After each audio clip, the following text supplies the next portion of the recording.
Salut à tous et bienvenue dans ma 42e vidéo de formation GUS05. Alors, je vais vous montrer un moyen assez simple d'utiliser la fonctionnalité que nous avons développée à la vidéo précédente. Donc, à savoir, ça va être de jouer un son spécifique lorsque votre ordinateur se connecte ou se déconnecte à Internet. Alors, nous allons d'abord aller sur le forum GUS05 pour récupérer quelques ressources dont nous allons avoir besoin, donc tous les téléchargements du forum, et là vous prenez le zip online offline.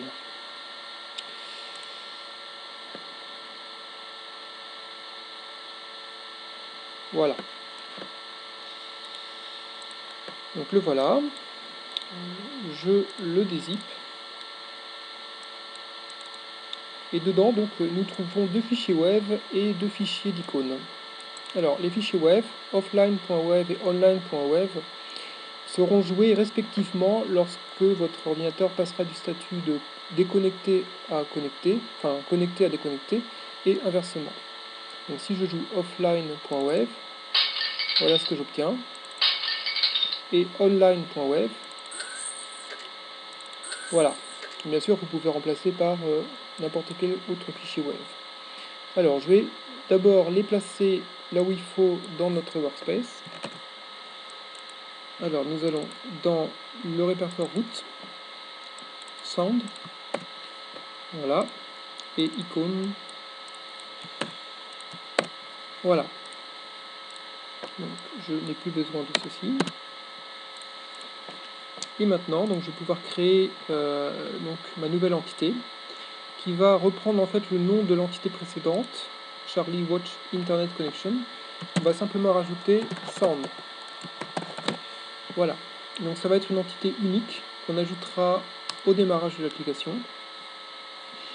Et donc on ne va pas lui ajouter donc, de caractéristiques, mais on va simplement lui faire implémenter l'interface Action Listener pour lui permettre d'écouter donc notre entité de surveillance d'Internet. Voilà, Generate. Alors, je retourne sur notre projet Eclipse, 5.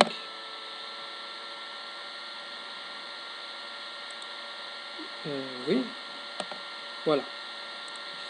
Donc, voici notre nouvelle entité. Alors, en fait, elle va ressembler à une entité qu'on a fait il n'y a pas très longtemps, qui était l'entité qui permettait de jouer un son au démarrage et à l'arrêt de l'application. Donc, on va reprendre une partie de son code source, notamment le service Play Sound.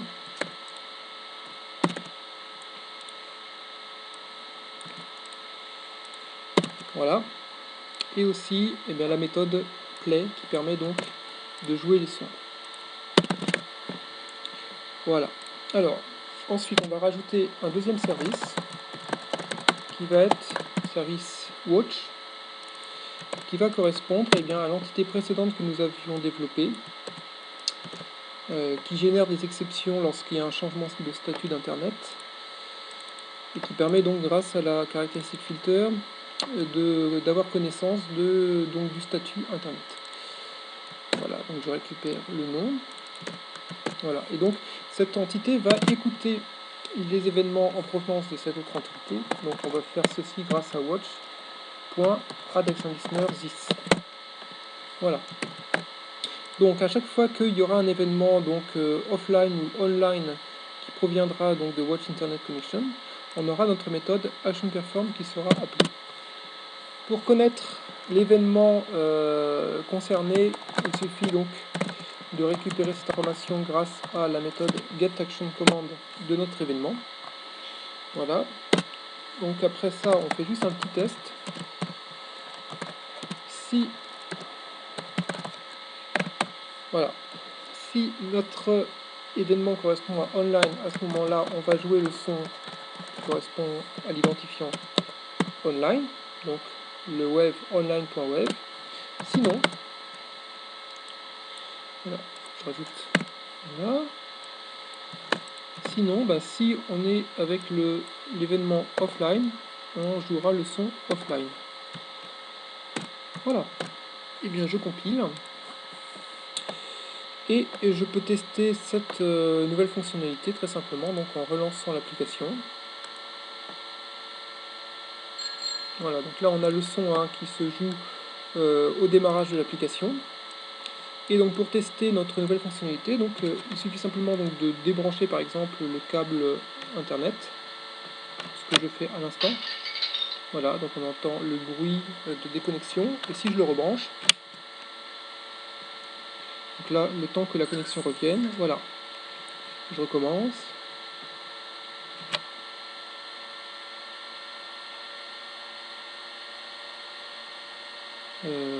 On n'a pas entendu, je sais pas pourquoi, je remets.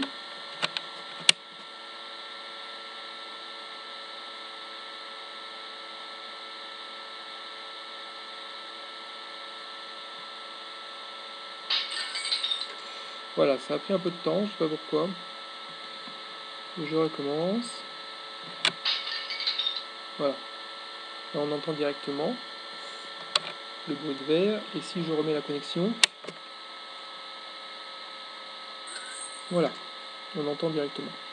Alors, maintenant qu'on a vu que ça marchait, je vous propose de retirer donc tous ces sons pour la suite, pour éviter qu'on les ait à chaque fois. Donc pour cela, on va ici dans notre fichier de configuration Start, et il suffit de mettre, tiens, ça apparaît 2 fois, c'est bizarre. Voilà, et il suffit de mettre ici un dièse, voilà, pour désactiver en fait le démarrage donc de ces deux entités. Comme ça, si jamais on veut réutiliser les fonctionnalités, il suffira de retirer le dièse. Mais sinon, voilà, on sait que ça marche, mais on ne veut pas avoir les sons à chaque fois non plus. Voilà. Bon, et bien, voilà pour cette vidéo. Et dans la vidéo suivante, je vous montrerai une manière graphique d'utiliser donc notre fonctionnalité donc de surveillance d'internet grâce à un petit label en fait qui affichera en temps réel le statut d'internet. Voilà, je vous dis à très bientôt.